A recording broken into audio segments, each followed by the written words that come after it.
जय गुरुदेव दोस्तों। हमारा जो शीर्षक है आज का, उसको देखकर आपने ये आवाज़ कर लिया होगा कि आज हम किस पर चर्चा करेंगे। तो हम चर्चा शुरू करते हैं। आज के युग में मनुष्य ने धन को श्रेष्ठ माना है। मनुष्य ने ये धारणा बना ली है, एक सोच विकसित कर ली है अपने अंदर कि धन ही सब कुछ है और धन से हम सब कुछ कर सकते हैं। तो कर्म, तो हम अगर ये सोच धारण कर लेंगे, ये धारणा बना लेंगे कि धन ही सब कुछ होता है, तो हम कर्म में अवलोकन करना भूल जाएंगे कि कौन सा कर्म अच्छा है और कौन सा कर्म बुरा है। और आजकल यही हो रहा है दुनिया में।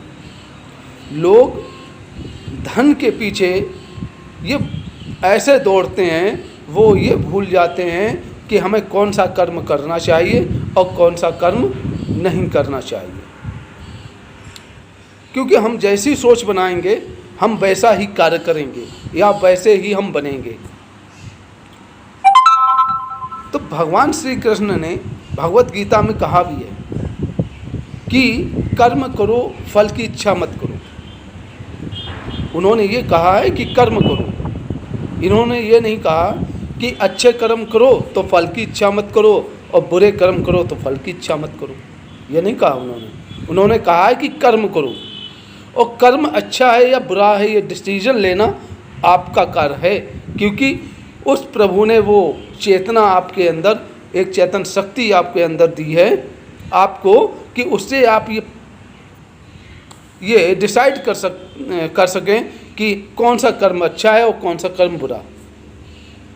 और अगर हम ये सोच बना लेंगे अपने मन में, अपने दिमाग में कि धन ही सब कुछ है, कर्म कुछ नहीं, कर्म चाहे कुछ भी करते रहो, धन आता रहे केवल, तो हम यहीं पे डिफीट खा जाएंगे।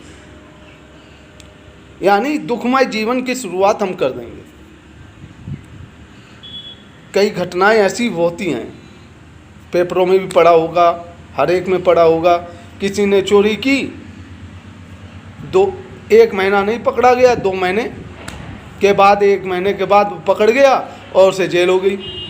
चोरी करने के बाद उसने 1 महीने आराम किया, ऐश किया, खूब सुखी जीवन व्यतीत किया, लेकिन बाद में क्या हुआ, कर्म के अनुरूप उसको सज़ा मिली और वो पकड़ा गया और उसे जेल हो गई। और उसके बाद उसको दुख क्या है, ये दुख वही जानता है जो सज़ा पा रहा है।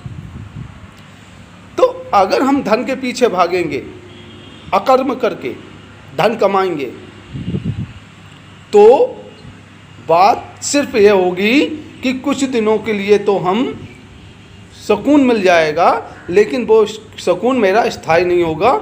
और हो सकता है कि उस सुकून को प्राप्त करने के लिए हम हजारों दुखों को निमंत्रण दे दें। हमारे हिंदू समाज में जो हिंदू धर्म है, सनातन धर्म है मेरा, उसे अब हिंदू लोग कहने लगे हैं। वैसे सनातन धर्म में पुनर्जन्म का एक है, लोगों की धारणा है कि पुनर्जन्म होता है। तो वो कर्म के अनुसार ही होता है। अगर आपके अच्छे कर्म होंगे तो कर्म के अनुसार ही आपको अगला जन्म मिलेगा।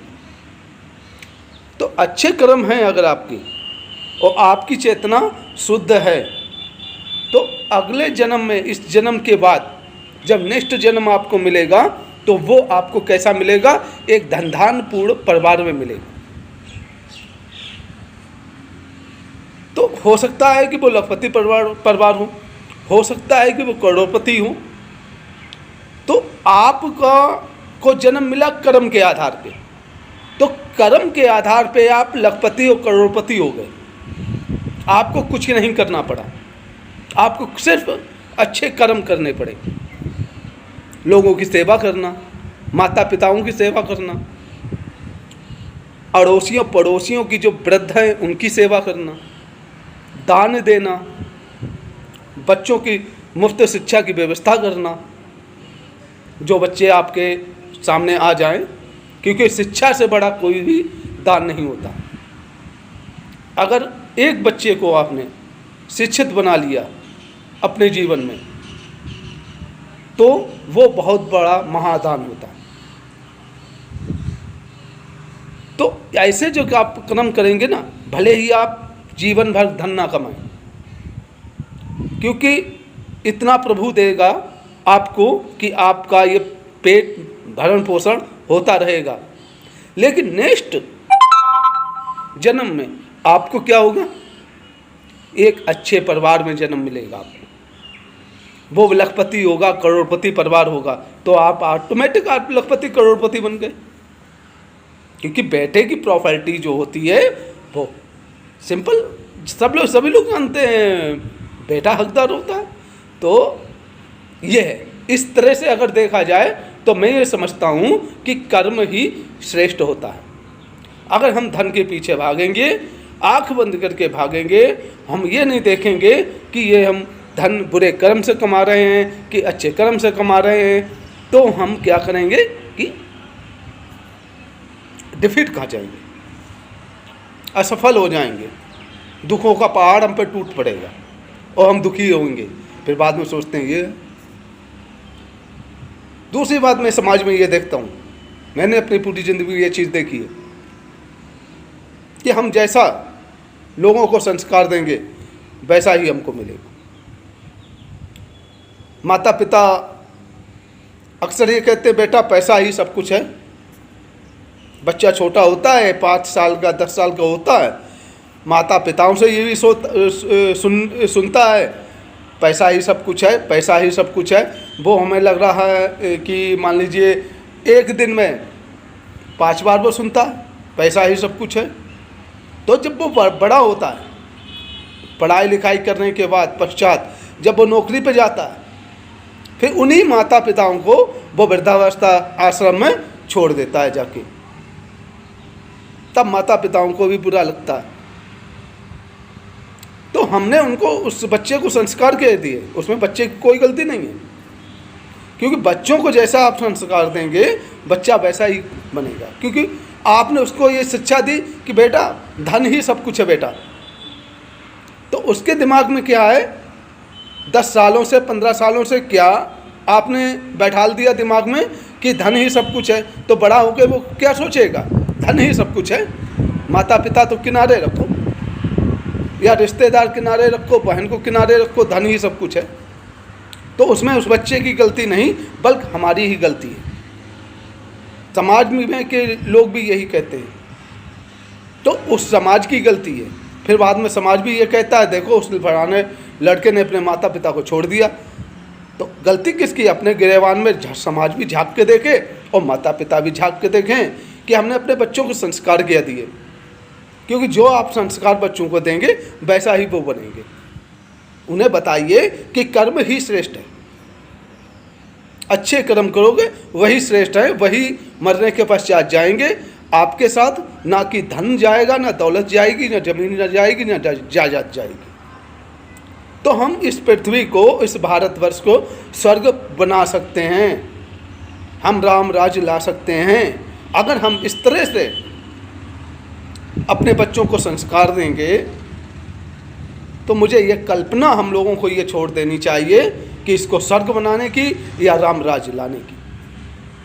इस तरह से राम राज्य नहीं आता है, क्योंकि बच्चों को अच्छी शिक्षा देंगे तभी बच्चे आगे चल के बनेंगे, अच्छे बनेंगे। अगर आपको ये मेरा वीडियो अच्छा हो तो लाइक कीजिए, सब्सक्राइब भी कीजिएगा, शेयर भी कीजिएगा और सब्सक्राइब करके घंटी जरूर बजाइएगा अगर मेरे ये बातें आपको अच्छी लगी हो तो। क्योंकि मैं एक ध्यान शिक्षक हूँ, TM टीचर, और मेरा ये दायित्व बनता है कि मैं लोगों को अच्छी बातों से का प्रचार प्रसार करूँ, जो आजकल के विद्यालयों में ना के बराबर होती हैं। क्योंकि इंग्लिश मीडियम स्कूलों में बच्चे पढ़ते हैं तो इतना समय ही नहीं रहता होगा उन लोगों के पास जो ऐसी बातें बता पाए बच्चों को।